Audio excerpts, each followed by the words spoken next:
पुढच्या वर्षी दिंडी यायला हे संपूर्ण काम फायनल होऊन जाईल. आता इथे मोठीच एक विठ्ठल रुक्माईची मूर्ती उभी राहते 51 फुटाची.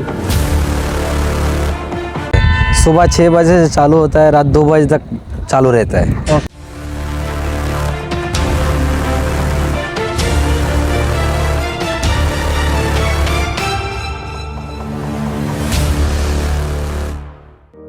तर मंडळी तुम्ही बघू शकता हे आपण सावर्णे गावात आहोत आणि तुम्ही मागे जर बघितलं तर हा पूर्ण माळशेज घाट परिसर आहे.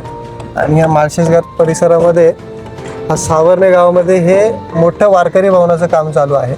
आणि या नाविन्यपूर्ण उपक्रमामध्ये विशेष ज्यांच्या संकल्पनेतनं हे वारकरी भवन उभं राहत आहे ते आदरणीय कार्यसम्राट आमदार आमची संजय कतोरे साहेब यांच्या माध्यमातून हे भव्य दिव्य वारकरी भवन उभं राहत आहे.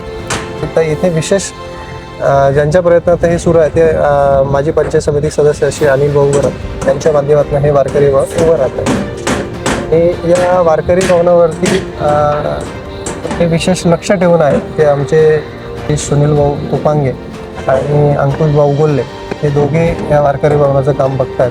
आपल्या सुनील भाऊंशी आपण चर्चा करूयात वारकरी भवनाबद्दल. इथे आळंदीची दिंडी अशा 2-2, 3-3 दिंड्या इथं वस्तीला असतात. पण त्या दिंड्या वस्तीला असताना त्यांना उघड्यावर झोपायला लागायचे.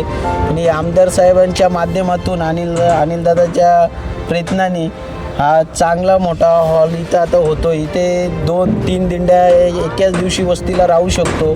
त्यांना बाजूला तिकडे जेवणाचा hall, kitchen shed, 10 toilet, 10 bathroom लेडीजसाठी जेंट्ससाठी अलग अलग केलेले आहेत. आता हमको जो काम करने का टाइम पे जो प्रॉब्लम आता है आधा 1 घंटे में पूरा सॉल्व हो जाता है.